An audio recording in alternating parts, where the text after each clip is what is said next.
కమలం అస్తవ్యస్తం, పలువురు ఎంపీ ఎమ్మెల్యేల తీవ్ర అసంతృప్తి. బహిరంగంగానే ఎంపీ ఈటెల కమెంట్స్. పార్టీకి ఎమ్మెల్యే రాజాసింగ్ రాజీనామా. స్టేట్ చీఫ్గా రామచంద్రరావు నియామకంతో క్యాడర్లో నిరాశ. స్థానిక ఎన్నికలపైన నో సీరియస్నెస్. ఈసారైనా డబుల్ డిజిట్ చేరుకునేనా?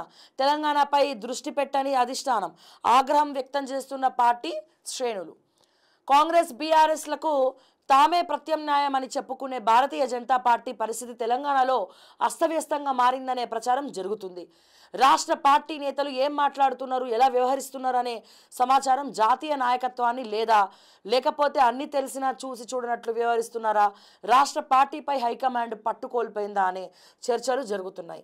ఇక్కడ పరిస్థితులపై జాతీయ నాయకత్వం ఎందుకు స్పందించడం లేదో అర్థం కావడం లేదని పార్టీ శ్రేణులు సైతం ఆశ్చర్యం వ్యక్తం చేస్తున్నాయి.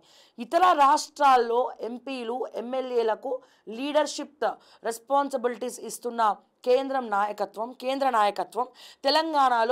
తెలంగాణలో మాత్రం అందుకు విరుద్ధంగా వ్యవహరించింది. రాష్ట్రంలో 18 మంది ఎంపీలు ఎమ్మెల్యేలు ఎమ్మెల్సీలుగా ఉన్న వారిలో ఎవరికి అధ్యక్ష బాధ్యతలు ఇవ్వలేదు. పార్టీ వ్యవహారాలు పూర్తిగా తమ చేతుల్లో ఉండేలా కొందరు తెర వెనుక మంత్రాంగం నడిపించడంతోనే ఇలా జరిగిందని పలువురు పేర్కొంటున్నారు. అందుకే రామచంద్రరావుకు అధ్యక్ష బాధ్యతలు అప్పచెప్పారని చర్చించుకుంటున్నారు. బలమైన నాయకత్వం ఉంటేనే పార్టీ బలోపేతం అవుతుందని, లేకుంటే ప్రజల మనసుల్లో నుంచి వెళ్ళిపోతుందని కార్యకర్తలు ఆవేదన వ్యక్తం చేస్తున్నారు. కాగా స్థానిక సంస్థల ఎన్నికల వేళ నాయకుల మధ్య పంచాయతీ ఆధిపత్య పోరు ఎక్కడి దారితీస్తోందని పార్టీ క్యాడర్ ఆందోళన వ్యక్తం చేస్తుంది. భవిష్యత్తులో అధికారంలోకి వస్తామని ఆశలు అడియాశలేనా అని అనుమానం వ్యక్తం చేస్తుంది. పలువురు ఎంపీల్లో తీవ్ర అసంతృప్తి. పార్టీ పరిస్థితులపై ఎమ్మెల్యే రాజాసింగ్ బహిరంగంగా కమెంట్స్ చేస్తూ పార్టీకి రాజీనామా చేశారు. ఎంపీ ఈటెల రాజేందర్ సైతం బహిరంగంగానే మాట్లాడారు. ఎంపీగా గెలిచిన తర్వాత తనకు కేంద్ర మంత్రి పదవి వస్తుందని లేదా రాష్ట్ర అధ్యక్ష పదవి అయినా ఇస్తారని ఈటెల ఆశించారు. కానీ ఆ రెండింటిలో ఏ ఒక్కటైనా ఆయనకు దక్కలేదు. పదవులు ఎందుకు ఇవ్వలేకపోయారనే విషయాన్ని సైతం కేంద్ర నాయకత్వం తెలపాలి. నేను ఇక్కడ ఒక విషయం చెప్తా. ఫస్ట్ నుంచి బీజేపీ పార్టీలో ఉన్నటువంటి చాలామంది కార్యకర్తలకు ఇప్పటి వరకు కూడా పదవులు ఇవ్వలే. దాని గురించి నేను మాట్లాడితే, జూబ్లీ హిల్స్ కార్యకర్తల గురించి కొంతమంది గురించి నేను మాట్లాడితే, లంకల దీపక్ రెడ్డి ఒక ఆడోళ్ళతోటి నా మీద కేసు పెట్టించాడు. కిషన్ రెడ్డి రైట్ హ్యాండ్గా ఉన్నటువంటి లంకల దీపక్ రెడ్డి నా మీద కేసు పెట్టించాడు. నాట్ ఈవెన్ బండి సంజయ్ లాంటి వ్యక్తులకు కూడా కోపం వచ్చింది నేను దాని గురించి మాట్లాడినా అని. ఎవరిని ఉద్దేశించి? కార్యకర్తలకు పదవి లేదు, సీనియర్ కార్యకర్తలకు పదవులు లేవు, ఉన్నోడే పైకి పోతుండు తప్ప ఈ ఎవరైతే సోకాల్డ్ ఫస్ట్ నుంచి ఉన్నారో వాళ్ళకి పదవులు లేవు. ఎందుకు ఎట్లే పదవులు అంటే వాళ్ళకి డబ్బులు లేవని. Point number 1.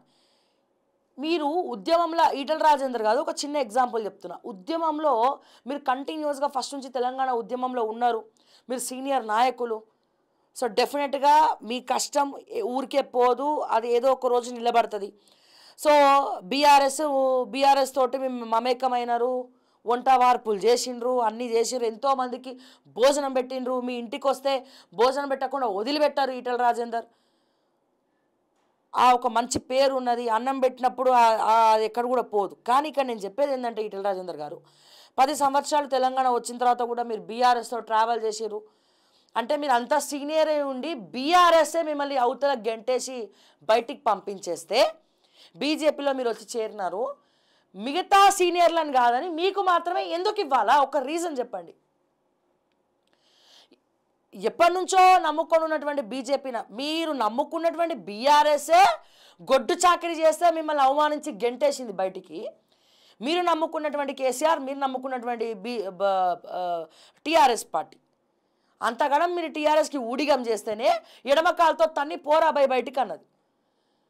మరి బీజేపీలో మీకంటే ముందు ఉన్నటువంటి సీనియర్లు ఎవరిని కూడా కాదని డైరెక్ట్గా మీకే ఎట్లా కట్టబెట్టాలా? కొంచెం ఓపిక పట్టాలి కదా. ఇల్లనగానే పండగ కాదు. ఇప్పుడు ఏమైపోయింది? ఇప్పుడు మీరు రాజీనామా చేస్తే ఎవరు పరువు పోతుంది? మీ పరువు పోతుంది. అదే నిలకడలేదురా భయ్ ఈటెల రాజేందర్కి. లేకపోతే వెనకాల కేసీఆర్ ఉండి ఆడిస్తున్న డ్రామా, బీజేపీలో కుంపటి పెట్టడానికి వీళ్ళ స్కెచ్, రకరకాలు వస్తాయి ఇక స్టోరీలు. ఎందులో పోతారు? రాజీనామా చేసి పార్టీ పెడతారా? కాంగ్రెస్లో పోతారా? లేకపోతే మళ్ళీ బీఆర్ఎస్కే పోతారా? ఉన్న వాళ్ళతో ఎక్కడైనా చెడితే కూర్చొని మాట్లాడుకొని మీరు సెటిల్ చేసుకుంటే బాగుంటుంది. కానీ కుక్కలు చింపిన విస్తర అవుతుంది బీజేపీ. మీ సోకాల్డ్ కొంతమంది నాయకుల వల్ల. దీనివల్ల ప్రజలకు ఏమైనా ఒరుగుతుందా? ఏం ఒరగవు. బీజేపీ నిర్ణయానికి కట్టుబడి ఉంటా రాజా సింగ్, కథం, అయిపోయి.